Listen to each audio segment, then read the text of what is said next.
राजा परीक्षित ने पूछा, भगवान शंकर ने समस्त भोगों का परित्याग कर रखा है, परंतु देखा यह जाता है कि जो देवता, असुर अथवा मनुष्य उनकी उपासना करते हैं वे प्रायः धनी और भोग संपन्न हो जाते हैं, और भगवान विष्णु लक्ष्मीपति हैं, परंतु उनकी उपासना करने वाले प्रायः धनी और भोग संपन्न नहीं होते। दोनों प्रभु त्याग और भोग की दृष्टि से एक दूसरे से विरुद्ध स्वभाव वाले हैं, परंतु उनके उपासकों को उनके स्वरूप के विपरीत फल मिलता है। मुझे इस विषय में बड़ा संदेह है कि त्यागी की उपासना से भोग और लक्ष्मीपति की उपासना से त्याग कैसे मिलता है। मैं आपसे यह जानना चाहता हूँ। श्री सुखदेव जी कहते हैं, परीक्षित, शिव जी सदा अपनी शक्ति से युक्त रहते हैं। वे सत्व आदि गुणों से युक्त तथा अहंकार के अधिष्ठाता हैं। अहंकार के 3 भेद हैं, वैकारिक, तेजस और तामस। त्रिविध अहंकार से 16 विकार हुए, 10 इंद्रियां, 5 महाभूत और 1 मन। अतः इन सब के अधिष्ठात्री देवताओं में से किसी एक की उपासना करने पर समस्त ऐश्वर्यों की प्राप्ति हो जाती है। परंतु परीक्षित, भगवान श्री हरि तो प्रकृति से परे स्वयं पुरुषोत्तम एवं प्राकृत गुण रहित हैं। वे सर्वज्ञ तथा सबके अंतःकरणों के साक्षी हैं। जो उनका भजन करता है वह स्वयं भी गुणातीत हो जाता है। परीक्षित, जब तुम्हारे दादा धर्मराज युधिष्ठिर अश्वमेघ यज्ञ कर चुके, तब भगवान से विविध प्रकार के धर्मों का वर्णन सुनते समय उन्होंने भी यह प्रश्न किया था। परीक्षित, भगवान श्री कृष्ण सर्वशक्तिमान परमेश्वर हैं। मनुष्यों के कल्याण के लिए ही उन्होंने यदुवंश में अवतार धारण किया था। राजा युधिष्ठिर का प्रश्न सुनकर और उनकी सुनने की इच्छा देखकर उन्होंने प्रसन्नतापूर्वक इसका उत्तर दिया। भगवान श्री कृष्ण ने कहा, राजन, जिस पर मैं कृपा करता हूँ उसका सब धन धीरे धीरे छीन लेता हूँ। जब वह निर्धन हो जाता है तब उसके सगे संबंधी उसके दुखाकुल चित्त की परवाह न करके उसे छोड़ देते हैं। फिर वह धन के लिए उद्योग करने लगता है, तब मैं उसका वह प्रयत्न भी निष्फल कर देता हूँ। इस प्रकार बार बार असफल होने के कारण जब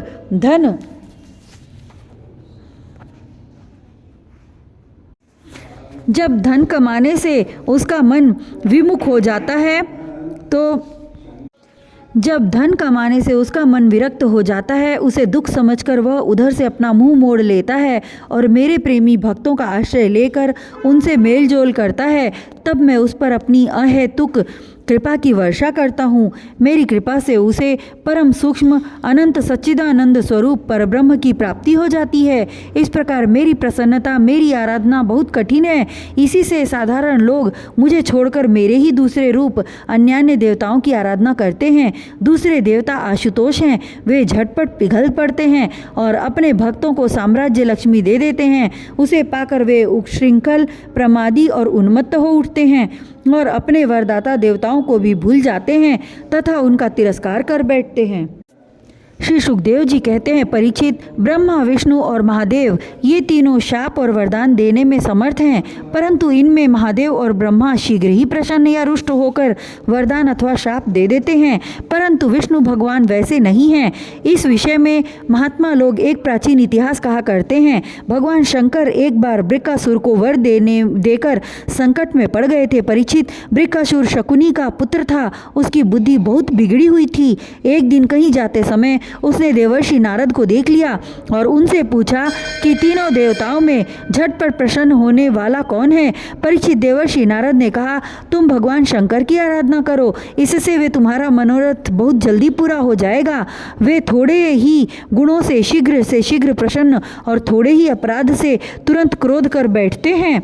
रावण और बाणासुर ने केवल बंदी जनों के समान शंकर जी की कुछ स्तुतियां की थी। इसी से वे उन पर प्रसन्न हो गए और उन्हें अतुलनीय ऐश्वर्य दे दिया। बाद में रावण के कैलाश उठाने और बाणासुर के नगर की रक्षा का भार लेने से वे उनके लिए संकट में भी पड़ गए थे। नारद जी का उपदेश पाकर बृकासुर केदार क्षेत्र में गया और अग्नि को भगवान शंकर का मुख मानकर अपने शरीर का मांस काट काट कर उसमें हवन करने लगा। इस प्रकार 6 दिन तक उपासना करने पर भी जब उसे भगवान शंकर के दर्शन न हुए तब उसे बड़ा दुख हुआ। 7वें दिन केदार तीर्थ में स्नान करके उसने अपने भीगे बाल वाले मस्तक को कुल्हाड़े से काटकर हवन करना चाहा। परीक्षित, जैसे जगत में कोई दुखवश आत्महत्या करने जाता है तो हम लोग करुणावश उसे बचा लेते हैं, वैसे ही परम दयालु भगवान शंकर ने बृकासुर के आत्मघात से पहले ही अग्निकुंड से अग्निदेव के समान प्रकट होकर अपने दोनों हाथों से उसके दोनों हाथों को पकड़ लिया और गला काटने से रोक दिया। उनका स्पर्श होते ही वृक्कासुर के अंग ज्यों के त्यों पूर्ण हो गए। भगवान शंकर ने वृक्कासुर से कहा, प्यारे वृक्कासुर, बस करो, बहुत हो गया। मैं तुम्हें वर देना चाहता हूँ, तुम मुँह मांगा वर मांग लो। अरे भाई, मैं तो अपने शरणागत भक्तों पर केवल जल चढ़ाने से ही संतुष्ट हो जाया करता हूँ। भला तुम झूठ मूठ अपने शरीर को क्यों पीड़ा दे रहे हो? परीक्षित, अत्यंत पापी वृक्कासुर ने समस्त प्राणियों को भयभीत करने वाला यह वर मांगा कि मैं जिसके सिर पर हाथ रख दूं वही मर जाए। परीक्षित, उसकी यह याचना सुनकर भगवान रुद्र पहले तो कुछ अनमने से हो गए, फिर हंसकर कह दिया, अच्छा ऐसा ही हो। ऐसा वर देकर उन्होंने मानो सांप को अमृत पिला दिया हो। भगवान शंकर के इस प्रकार कह देने पर वृक्कासुर के मन में यह लालसा हो आई कि मैं पार्वती जी को ही हर लूं। वह असुर शंकर जी के वर की परीक्षा लेने के लिए उन्हीं के सिर पर हाथ रखने का उद्योग करने लगा। अब तो शंकर जी अपने दिए हुए वरदान से ही भयभीत हो गए। वह उनका पीछा करने लगा और वे उससे डरकर कांपते हुए भागने लगे। वे पृथ्वी, स्वर्ग और दिशाओं के अंत तक दौड़ते गए, परंतु फिर भी उसे पीछा करते देखकर उत्तर की ओर बढ़े। बड़े बड़े देवता इस संकट को टालने का कोई उपाय न देखकर चुप रह गए। अंत में वे प्राकृतिक अंधकार से परे परम प्रकाश में वैकुंठ लोक में गए। वैकुंठ में स्वयं भगवान नारायण निवास करते हैं। एकमात्र वे ही उन सन्यासियों की परम गति हैं जो सारे जगत को अभय दान करके शांत भाव में स्थित हो गए हैं। वैकुंठ में जाकर जीव को फिर लौटना नहीं पड़ता। भक्त भयहारी भगवान ने देखा कि शंकर जी तो बड़े संकट में पड़े हुए हैं। तब वे अपनी योग माया से ब्रह्मचारी बनकर दूर से ही धीरे धीरे वृक्कासुर की ओर आने लगे। भगवान ने मूंज की मेखला, काला मृगचर्म, दंड और रुद्राक्ष की माला धारण कर रखी थी। उनके एक एक अंग से ऐसी ज्योति निकल रही थी मानो आग धधक रही हो। वे हाथ में कुश लिए हुए थे। वृक्कासुर को देखकर उन्होंने बड़ी नम्रता से झुककर प्रणाम किया। ब्रह्मचारी वेशधारी भगवान ने कहा, शकुनी नंदन वृक्कासुर जी, आप स्पष्ट ही बहुत थके से जान पड़ते हैं। आज आप बहुत दूर से आ रहे हैं क्या? तनिक विश्राम तो कर लीजिए। देखिए, यह शरीर ही सारे सुखों की जड़ है। इसी से सारी कामनाएं पूरी होती हैं। इसे अधिक कष्ट न देना चाहिए। आप तो सब प्रकार से समर्थ हैं। इस समय आप क्या करना चाहते हैं? यदि मेरे सुनने योग्य कोई बात हो तो बतलाइए, क्योंकि संसार में देखा जाता है कि लोग सहायकों के द्वारा बहुत से काम बना लिया करते हैं। श्री सुखदेव जी कहते हैं, परीक्षित, भगवान के एक एक शब्द से अमृत बरस रहा था। उनके इस प्रकार पूछने पर पहले तो उसने तनिक ठहर कर अपनी थकावट दूर की। उसके बाद क्रमशः अपनी तपस्या, वरदान प्राप्ति तथा भगवान शंकर के पीछे दौड़ने की बात शुरू से कह सुनाई।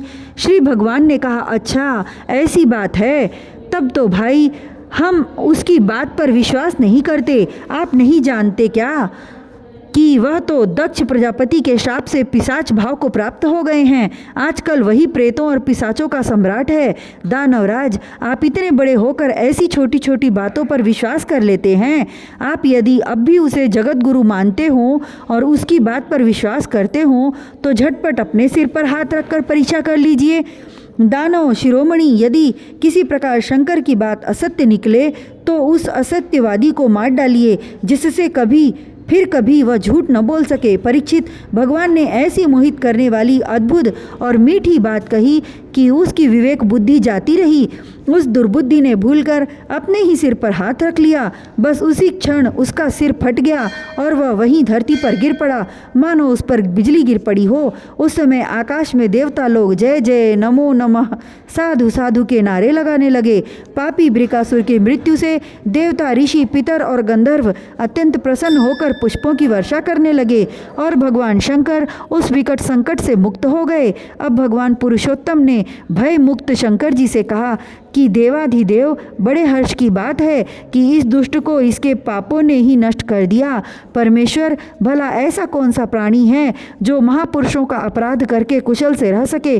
फिर स्वयं जगत गुरु विश्वेश्वर, आपका अपराध करके तो कोई कुशल रह ही कैसे सकता है? भगवान अनंत शक्तियों के समुद्र हैं। उनकी एक एक शक्ति मन और वाणी की सीमा के परे है। वे प्रकृति से अतीत स्वयं परमात्मा हैं। उनकी शंकर जी को संकट से छुड़ाने की यह लीला जो कोई कहता या सुनता है, वह संसार के बंधनों और शत्रुओं के भय से मुक्त हो जाता है।